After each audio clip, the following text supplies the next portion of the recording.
Looking at the fabrics, there's a Mongolian kind of influence to them. These people, they were on this journey through the Silk Roads on these beautiful white stallions. So it's really quite a dry, raw, windswept texture to the hair. Obviously, when your hair's windswept, you just really want to pull it out of the way to get it out of your face, right? So that was the first step. We literally pulled the hair back into this very taut ponytail. It lifted the faces, which gave the girls a bit more of a Asian influence. Then we did this beautiful fishtail braid.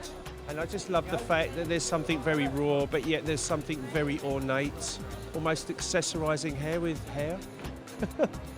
So creative, aren't I? The makeup today is very, very pretty. It's super matte. I wanted to have a wink towards like a 70s kind of spirit, so I used all like rust colors and tawny and really easy colors to wear, like very beautiful. We did a brushed up, really bushy brow. I'm thinking about Brooke Shields a lot lately, so it's like a filled in brow, but it's not arched, it's bushy and like natural, like a young girl's brow. And it's matte skin, a really natural lip, and a coppery colored cheek with a little bit of contour. It's really just beautiful.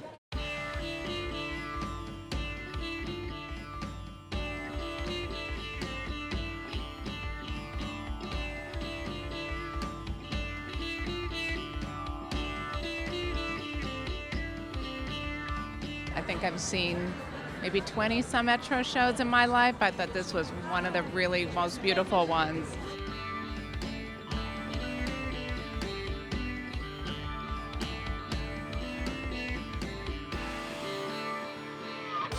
I think they did what any good brand is supposed to do. They worked off of their DNA, which is their beautiful paisleys. But this time the skew on it was probably a mix of Tyrolean back to Nepal or Kathmandu, some of the places where we all, when we were in the original hippie days, we would go there to find incredible regional tapestries, and those kind of things were woven in it.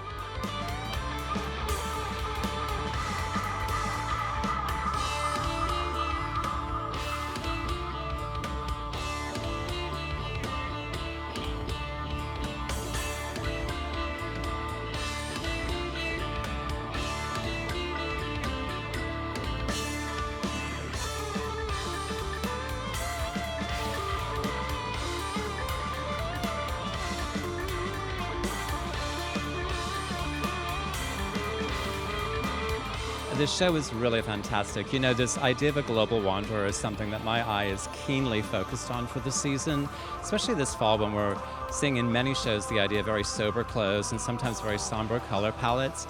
I'm loving this idea of kind of multicultural referencing, not really knowing what the culture is or where the designer might have been traveling, but taking just a hint through beading, embroidery, and certainly through pattern and a lot of print.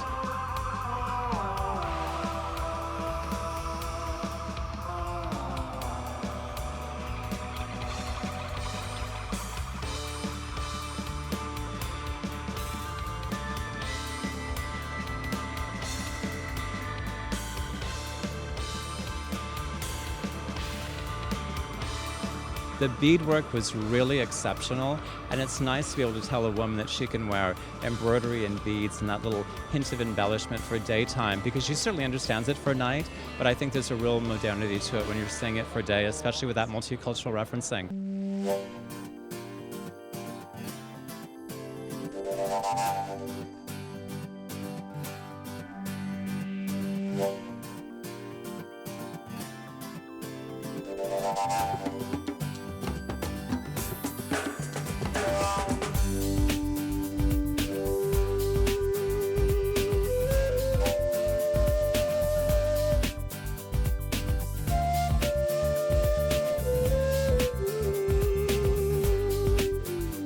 And I thought that Veronica did an excellent job of melding the idea of something soft, like all those beautiful peasant dresses with the lame and the gold and just a hint of glamour, and pairing it back to those rustic coats and those wonderful ponchos and really textural, hefty, wonderful little knit scarves. I like all that tension on the runway. I like when there's something certainly feminine played with something masculine, and I thought she found the perfect balance. It's a very strong show for her, really nice things in the collection.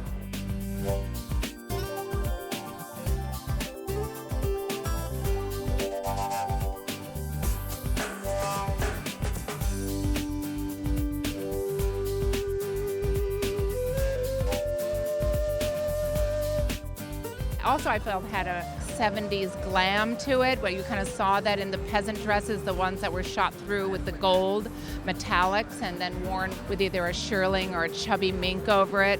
I thought it was very, really beautiful. I love the spirit of it.